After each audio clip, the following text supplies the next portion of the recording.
रांची के बिरसा मुंडा एयरपोर्ट की आधारभूत संरचनाओं की रिपोर्ट एयरपोर्ट प्रबंधन ने सौंप दी है और रिपोर्ट में उन सभी सुविधाओं की जानकारी दी गई है जो एक इंटरनेशनल एयरपोर्ट के लिए आवश्यक है। रिपोर्ट में रांची एयरपोर्ट को देश में सुरक्षित और स्मूथ एयर ट्रैफिक सुविधा वाला बताया गया है। रांची भारत का पहला टियर 2 हवाई अड्डा है जिसमें 8 विमान पार्किंग वे है। 138 करोड़ की लागत से इंटीग्रेटेड टर्मिनल बिल्डिंग संचालित है जो 19,600 वर्ग मीटर के एरिया को कवर करता है। अब रांची एयरपोर्ट इंटरनेशनल एयरपोर्ट का मांग उठने लगा है। जो एयरपोर्ट अथॉरिटी है वो मंत्रालय को रिपोर्ट सौंपी है कि अब जो रांची एयरपोर्ट है इंटरनेशनल एयरपोर्ट बनाने का मांग उठ गया, क्योंकि करोड़ों रुपए लागत लगाकर इस एयरपोर्ट को विस्तार किया गया है। अब यहाँ से जो सारी सुविधा जो इंटरनेशनल एयरपोर्ट में सुविधा होती है उसको बहाल कर दिया गया है।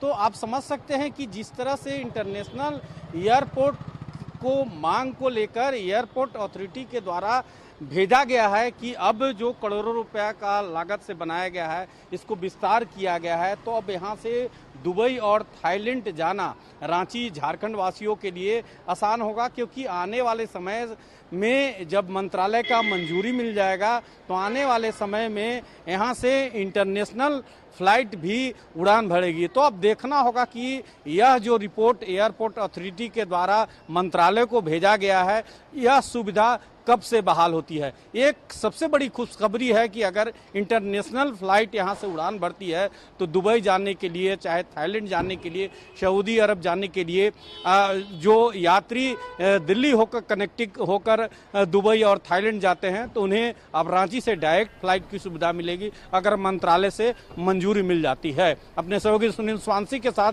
संतोष कुमार, कशिश न्यूज, रांची।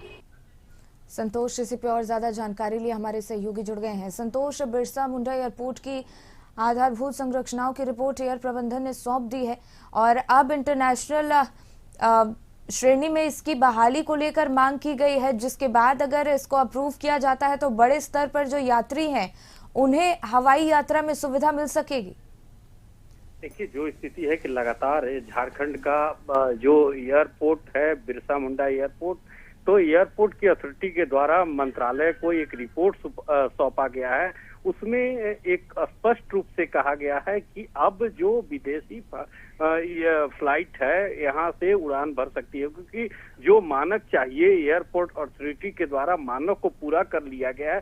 चाहे वो सुविधा की मानक की बात करें या पार्किंग, या जो एक साथ 18 फ्लाइट एयरपोर्ट के जो कैंपस है उसको विस्तार किया गया है, करोड़ों रुपया उसमें लगाया गया है। तो आप समझ सकते हैं कि किस तरह से एयरपोर्ट अथॉरिटी मंत्रालय को भेजा है उस रिपोर्ट को। अगर मंत्रालय ने इस रिपोर्ट को गहन अध्ययन करने के बाद, अगर जो मंत्रालय के टीम है उसके बाद विजिट करने के बाद, अगर अथॉरिटी के द्वारा, मंत्रालय एयरपोर्ट अथॉरिटी के द्वारा और जो मंत्रालय के अप्रूवल मिलने के बाद अगर यह अप्रूवल मिल जाता है कि यहाँ से विदेश फ्लाइट, चाहे वो थाईलैंड जाना हो, दुबई जाना हो या अन्य विदेश में जाना हो, तो आप समझ सकते हैं कि झारखंड के लिए एक अच्छी खबर होगी, क्योंकि आने वाले समय में अब जो कनेक्टिंग फ्लाइट के लेकर जो दिल्ली जाते हैं, दिल्ली के बाद वहां से कनेक्टिंग फ्लाइट लेकर दुबई और थाईलैंड जाते हैं, तो इसके लिए झारखंड वासियों के लिए